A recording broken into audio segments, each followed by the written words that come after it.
नमस्कार दोस्तों, स्वागत है आपका आज के मुख्य समाचार में, जिसमें सबसे पहली और बड़ी खबर में जिक्र बिहार के विधानसभा चुनाव का, जहां पर ताजा सर्वे का नतीजा आ गया है। आरजेडी नीत गठबंधन की जीत का अनुमान लगाया जा रहा है और तेजस्वी यादव और महागठबंधन को मिल सकती है 180 से ज़्यादा सीटें। जी हाँ दोस्तों, ये इस वक्त ये बड़े ओपिनियन पोल का हम आपको नतीजा बताने जा रहे हैं। इसके साथ दूसरी बड़ी खबर में आपको बताएंगे कि चिराग पासवान का खुला पत्र, जेडीयू को गया हर वोट आपके बच्चों को पलायन पर मजबूर कर देगा, ये बड़ा बयान दिया है चिराग पासवान ने। और तीसरी बड़ी खबर में आपको बताएंगे कि 43 साल बाद ये पहला मौका जब बिहार के चुनावी मैदान में लालू यादव नहीं हैं और पड़ रहा है इसका कितना असर, ये आपको बताएंगे। तो दोस्तों, हर एक खबर की गहराई में आपको ले जाएंगे, लेकिन उससे पहले अगर आपको भी ऐसा लगता है कि बिहार के विधानसभा चुनाव में भाजपा और जेडीयू को बड़ा नुकसान होने वाला है, तो आप अभी इस वीडियो को लाइक कीजिए और इस लाल बटन को दबा के इस चैनल को फ्री में सब्सक्राइब करके घंटी बजाइए और कमेंट में लिखिए जय हिंद। दोस्तों, रुक करते हैं तमाम बड़ी खबरों की तरफ। बिहार विधानसभा चुनावों के ताजा सर्वे में आरजेडी नीत गठबंधन की जीत का अनुमान तेजस्वी यादव और महागठबंधन को मिल सकती है 180 प्लस सीट। जी हां दोस्तों, बिहार विधानसभा चुनावों को लेकर आए ताजा सर्वे में आरजेडी नीत गठबंधन को आगे बढ़ाया जा रहा है। हमारे चैनल द्वारा कराए गए सर्वे के अनुसार बिहार में इस बार आरजेडी और उनके सहयोगी दलों को 150 से 180 सीटें मिलने का अनुमान है। इस सर्वे में नीतीश महागठबंधन को 30 से 50 के बीच सीटें मिलने की बात कही गई है। सर्वे के अनुसार आरजेडी मतदान के 3 चरणों में मतदाताओं पर अपनी अच्छी पकड़ बना सकते हैं। चुनाव की तारीख की घोषणा हो चुकी है। इस बीच हमने यूट्यूब पोस्ट के जरिए बिहार के मतदाताओं को टटोलने की कोशिश की है। सीएम पद के लिए तेजस्वी सर्वाधिक लोगों की पसंद। जी हां दोस्तों, ओपिनियन पोल के मुताबिक तेजस्वी यादव मुख्यमंत्री पद के लिए सबसे ज्यादा लोगों की पसंद बनकर उभरे हैं और इस बार बिहार में नीतीश कुमार को नकार दिया है। आरजेडी महागठबंधन को मिल सकती है 180 प्लस सीट। जी हां दोस्तों, ओपिनियन पोल के मुताबिक बिहार में आरजेडी और कांग्रेस के महागठबंधन को जेडीयू और बीजेपी की अगुवाई वाले एनडीए पर बढ़त मिलती दिखाई दे रही है। 243 सीटों वाली विधानसभा में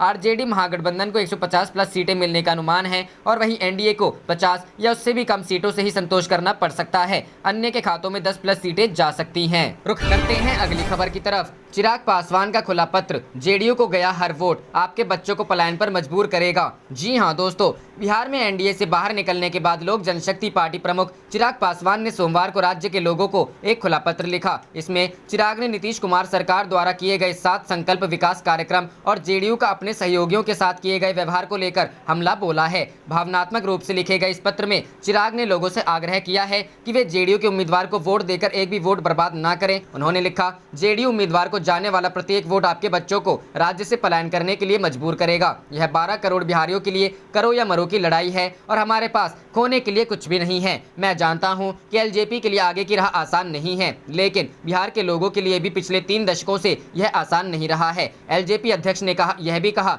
कि जेडीयू के खिलाफ लड़ने का निर्णय आम लोगों से प्राप्त सुझावों के आधार पर लिया गया है। उन्होंने लिखा, अलग से चुनाव लड़ने का निर्णय बिहार पर शासन करना नहीं है, बल्कि राज्य पर गर्व महसूस करना है। उन्होंने आगे लिखा कि कुछ लोग उनके फैसले के लिए अन्य उद्देश्यों को जिम्मेदार ठहराकर मतदाताओं को गुमराह करने की कोशिश कर सकते हैं। चिराग ने लिखा, लेकिन मैं आपको बता दूं, राज्य में नई सरकार भाजपा के नेतृत्व वाली होगी, जिसमें एलजेपी शामिल होगी और पार्टी के चुने हुए विधायक प्रधानमंत्री नरेंद्र मोदी के हाथों को मजबूत करेंगे। विकास और शासन के मुद्दों पर नीतीश कुमार सरकार पर हमला करते हुए उन्होंने आरोप लगाया कि लोगों की शिकायतों का ना तो स्थानीय अधिकारियों के स्तर पर निवारण किया गया और ना ही राज्य के सीएम के स्तर पर। उन्होंने लिखा, इससे बिहार के 4 लाख लोगों के सुझावों पर एलजेपी के बिहारी फर्स्ट के विजन डॉक्यूमेंट का विकास हुआ है।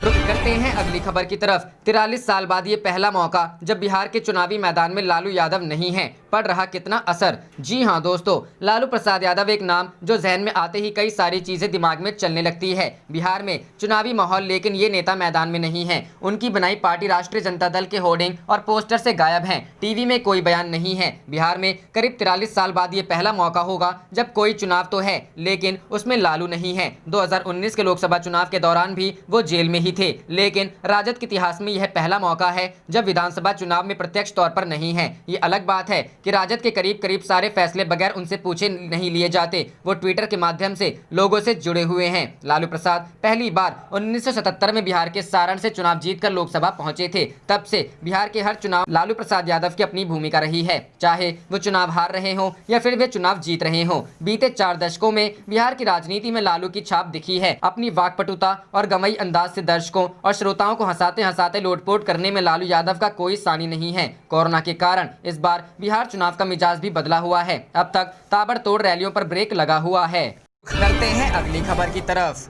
महागठबंधन का नारा डबल इंजन की सरकार हटाने के लिए ठेठ बिहारी करो तैयारी। जी हां दोस्तों, राष्ट्रीय जनता दल के नेता और महागठबंधन के मुख्यमंत्री पद के प्रत्याशी नीतीश कुमार के नेतृत्व वाली सरकार को डबल इंजन की सरकार कहकर ताना कसते हैं। तेजस्वी यादव के इस राजनीतिक तंज पर राजद प्रमुख और बिहार के पूर्व मुख्यमंत्री लालू प्रसाद यादव ने बिहार की अस्मिता का रंग चढ़ा दिया है। लालू प्रसाद ने नारा दिया है, ठेठ बिहारी करो तैयारी। तेजस्वी यादव का कहना है, इस नारे के बल पर वह बिहार के लोगों का स्वाभिमान जगाएंगे और कांग्रेस, वामदल तथा राजद के सहयोग से 10 नवंबर के बाद सरकार बनाएंगे। राष्ट्रीय जनता दल के नेता पिछले 3 दिन से चिराग पासवान के अगले कदम का इंतजार कर रहे हैं। बिहार के मुख्यमंत्री नीतीश कुमार को चिराग पासवान का रवैया बर्दाश्त नहीं है। चिराग को संतुलित करने के लिए ही कड़वा घूंट पीकर नीतीश कुमार ने हिंदुस्तानी आवाम मोर्चा के जीतन राम मांझी को जेडीयू और भाजपा के साथ फिर जोड़ा। यह वही मांझी हैं जिन्हें नीतीश कुमार ने 2014 के लोकसभा चुनाव में हार की नैतिक जिम्मेदारी लेते हुए कुछ महीनों का मुख्यमंत्री बनाया था।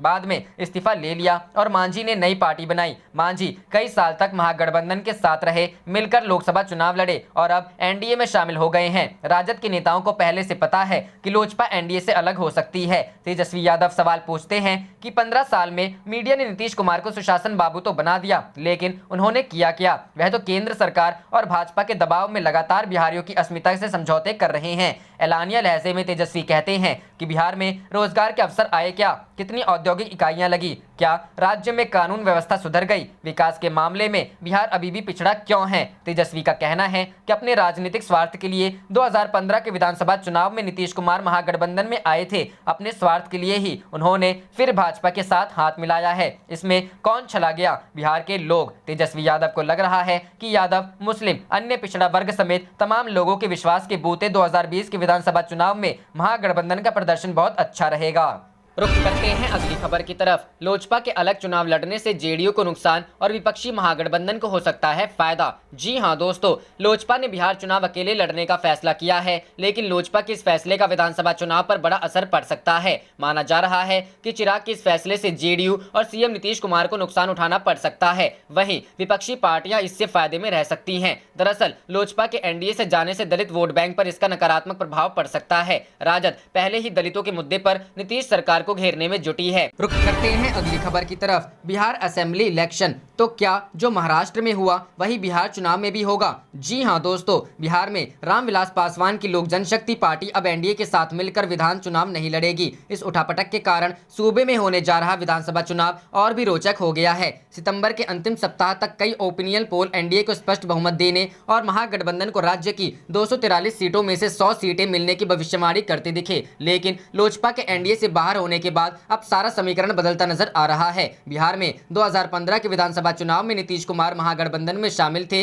लेकिन 2017 में वह महागठबंधन को छोड़कर एनडीए में आ गए। आधिकारिक तौर पर तो नीतीश कुमार एनडीए के मुख्यमंत्री उम्मीदवार हैं, लेकिन लोजपा के एनडीए से बाहर निकलने से अब माना जा रहा है कि भाजपा को यदि जेडीयू से अधिक सीटें मिलती हैं तो वह अपना सीएम मैदान में उतार सकती है। यदि ऐसा हुआ तो लोजपा भाजपा की मदद कर सकती है, क्योंकि पार्टी अध्यक्ष चिराग पासवान ने साफ कहा है कि बिहार को अब नीतीश कुमार की विकल्प की जरूरत है, जो पिछले 15 वर्षों से सीएम हैं। लोजपा ने राज्य में 2005 में हुए विधानसभा चुनाव अकेले लड़ा था। उस वर्ष फरवरी में हुए चुनावों में पार्टी ने 178 सीटों पर चुनाव लड़ा और 29 में जीत दर्ज की, जिसमें 12.63% वोट मिले। वहीं अक्टूबर के चुनावों में लोजपा ने पार्टी ने 203 सीटों पर चुनाव लड़ा और 10 में जीत हासिल की, 11.1% मत प्राप्त किए। उस समय से लोजपा का वोट शेयर घट रहा है। करते हैं अगली खबर की तरफ।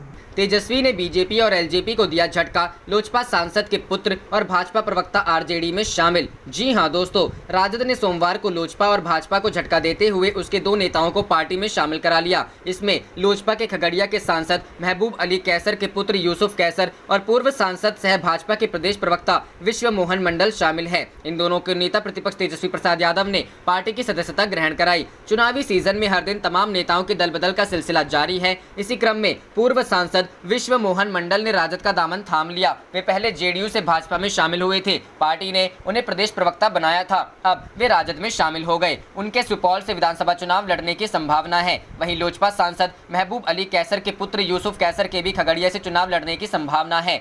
रुक करते हैं अगली खबर की तरफ। राजद सांसद का आरोप, 4 साल पहले कटवाए जा चुके टेलीफोन नंबर से टिकट के लिए मांगे जा रहे पैसे। जी हां दोस्तों, राजद के राज्यसभा सांसद मनोज झा ने आरोप लगाया कि ऐसे नंबर से राजद की टिकट के दावेदारों को फोन कर पैसे की मांग की जा रही है, जो कभी राबड़ी देवी के आवास पर लगा था। सोमवार को राजद कार्यालय में पत्रकारों से बातचीत में उन्होंने कहा कि इस नंबर को 21 नवंबर 2016 को ही कटवाया जा चुका है। उसके बाद यह नंबर वन विभाग को आवंटित हुआ था, वहां से भी वर्ष 2019 में इसे डिस्कनेक्ट कर दिया गया। श्री झा ने कहा कि BSNL ने इस नंबर की किसी को आवंटित नहीं होने की जानकारी दी है। उन्होंने इसे सत्ता पक्ष की साजिश बताया। मनोज झा ने कहा कि पटना के नंबर 061222117222 से 19 सितंबर को सीतामढ़ी के टिकट दावेदार को कहा गया कितना पैसा लेकर लालगंज होते हुए आना, 5 देश रत्न मार्ग पहुंचना, 3 अक्टूबर की शाम मुजफ्फरपुर के टिकटार्थी के पास और सोमवार की सुबह भी एक टिकट चाहने वाले के पास इस नंबर से फोन पहुंचा। उन्होंने कहा कि BSNL से हमने इस नंबर की पूरी कॉल डिटेल मांगी है। उन्होंने सवाल उठाया